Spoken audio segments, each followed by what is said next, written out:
ថ្នាក់ដឹកនាំសមាជិកសមាជិកានៃសមាគមសម្ព័ន្ធយុវជនខ្មែរដើម្បីប្រជាធិបតេយ្យក្រោមការចង្អុលបង្ហាញពីលោកប្រធានសុងសរិទ្ធបានចុះធ្វើយុទ្ធនាការទីក្រុងស្អាតគឺផ្ដើមចេញពីយើងទាំងអស់គ្នា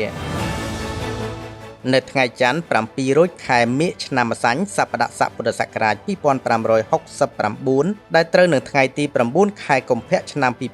2026សាលារាជធានីភ្នំពេញក្រោមការដឹកនាំអាយដាមខុងស្រេងអភិបាលនៃគណៈអភិបាលរាជធានីភ្នំពេញក្រោមគោលនយោបាយរបស់រាជរដ្ឋាភិបាលកម្ពុជាគឺសម្ដេចមហាបវរធិបតីហ៊ុនម៉ាណែតនិងសម្ដេចអគ្គមហាសេនាបតីតេជោហ៊ុនសែនប្រធានព្រឹទ្ធសភានៃព្រះរាជាណាចក្រកម្ពុជាធ្វើឲ្យទីក្រុងភ្នំពេញក្លាយជាទីក្រុងដែលមានរបៀបរៀបរយមានសណ្ដាប់ធ្នាប់ហេដ្ឋារចនាសម្ព័ន្ធផ្លូវថ្នល់ប្រឡាយកន្លែងដំណើរកម្សាន្តផ្លូវថ្មើរជើងនៅចតុមុខជាពិសេសនោះគឺសណ្ដាប់ធ្នាប់សុវត្ថិភាពសម្រាប់ភ្ញៀវទេសចរជាតិនិងអន្តរជាតិរហូតធ្វើឲ្យរាជធានីភ្នំពេញជាទីចាប់អារម្មណ៍និងទទួលបានជ័យលាភីជាទីក្រុងស្អាតនិងមានសុវត្ថិភាពក្នុងការធ្វើដំណើរទី20នៅលើពិភពលោកដែលធ្វើឲ្យប្រទេសកម្ពុជាវ៉ាដាច់ប្រទេសដែលនៅជិតយើងគឺសៀមបានទាញទម្លាក់ប្រទេសនោះចេញពីតារាងផង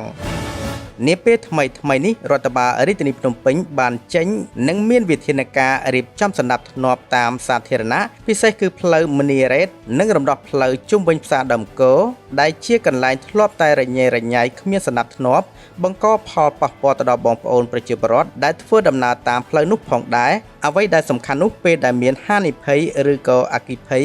មានរថយន្តសង្គ្រោះបន្ទាន់បើកបរឆ្លងកាត់ផ្លូវនេះម្ដងធ្វើឲ្យមានការជួយសង្គ្រោះមានការយឺតយ៉ាវរហូតបាត់បង់ជីវិតអ្នកដែលរងរបួសផងដែរតែពេលនេះសាលារាជធានីភ្នំពេញបានរៀបចំយ៉ាងមានរបៀបរៀបរយមានសណ្ដាប់ធ្នាប់ពុំមានការកកស្ទះរៀបចំខឿនផ្លូវថ្មើរជើងយ៉ាងល្អប្រណិតដោយយកចិត្តទុកដាក់បំផុតនិងធ្វើឲ្យមានការគាំទ្រយ៉ាងពេញទំហឹងពីបងប្អូនប្រជាពលរដ្ឋគ្រប់ទិសទីនៅរាជធានីភ្នំពេញ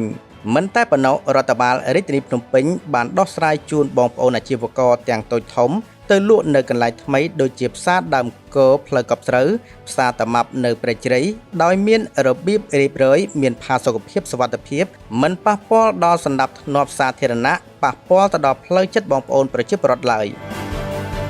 ដោយមើលឃើញពីការអភិវឌ្ឍការរីកចម្រើននិងកំណើនពីបងប្អូនប្រជាពលរដ្ឋមានការកើនឡើងខ្លាំងនៅរាជធានីភ្នំពេញការរៀបចំសណ្ដាប់ធ្នាប់នៅរាជធានីភ្នំពេញជូនបងប្អូនប្រជាពលរដ្ឋនិងការណែនាំរបស់រដ្ឋបាលរាជធានីភ្នំពេញទាំងនេះហើយសមាគមសម្ព័ន្ធយុវជនខ្មែរដើម្បីប្រជាធិបតេយ្យបានគាំទ្រនិងចូលរួមយ៉ាងសកម្មបំផុតនិងលះបង់ទាំងកម្លាំងកាយចិត្តចូលរួមចំណែកជាមួយនឹងរដ្ឋបាលរាជធានីភ្នំពេញតែងតែចុះធ្វើយុទ្ធនាការទីក្រុងស្អាតគឺផ្ដើមចេញពីយើងទាំងអស់គ្នាជាក់ស្ដែងសមាជិកសមាជិកាបានចុះធ្វើការណែនាំចែកខិត្តប័ណ្ណចងជាបដាលើកបដាផ្សព្វផ្សាយជូនបងប្អូនប្រជាពលរដ្ឋធ្វើដំណើរតាមដងផ្លូវដែលស្ថិតនៅក្នុងភូមិត្រពាំងថ្លឹងទី4សង្កាត់ចំចៅ2ខណ្ឌពោធិ៍សែនជ័យរាជធានីភ្នំពេញដោយមានការណែនាំបងប្អូនអាជីវករត្រូវតែចូលរួមចំណែកទាំងអស់គ្នាព្រោះវាជាកាតព្វកិច្ចនិងភារកិច្ចរបស់យើងទាំងអស់គ្នា